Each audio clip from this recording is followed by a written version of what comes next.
पडनेरा येथील 5 बंगला राठीनगर येथील संतोष भटकर यांच्या जागेतील मोबाईल टॉवरला प्राथमिक स्वरूपाची परवानगी दिलेली आहे। ही कायमस्वरूपी रद्द करण्याची मागणी रहिवाशांची आहे। या संदर्भात मनपा आयुक्त संजय निपाणे यांना निवेदन देण्यात आलं। नगरसेवक प्रकाश बनसोड व परिसरातील महिला व पुरुष मोठ्या संख्येने यावेळी उपस्थित होते।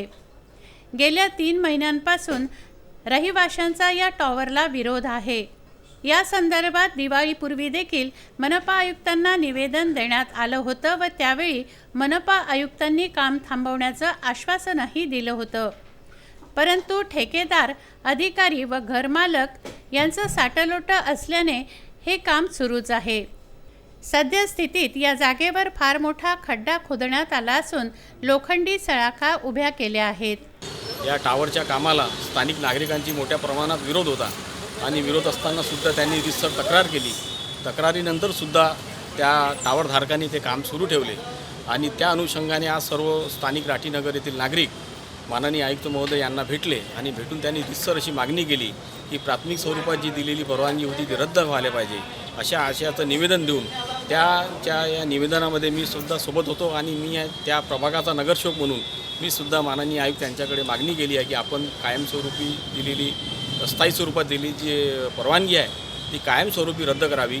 आणि आमचा तिथे खूप मोठा म्हणजे हे गड्डा आहे आणि आम्हाला तो गड्डाही नको, मोबाईल टावर नको, अशी आमची सगळे महिलांची विनंती आहे। निवेदन दिलेलं आहे, आम्हाला ते नाहीच पाहिजे ना, ही आमची विनंती आहे आयुक्तालयाकडे। आणि त्याच्यानंतर जर त्यांनी पुन्हा सुरू केलं तर आम्ही त्याच्यासाठी काही करायला तयार आहोत। आम्ही इथपर्यंत आम्ही त्या गड्ड्यात उतरायला सुद्धा तयार आहोत।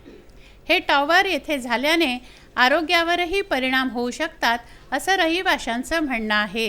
त्यांनी आपली मागणी मनपा आयुक्तांसमोर मांडली असता मनपा आयुक्तांनी हे काम थांबवण्याचं आश्वासन दिलं आहे।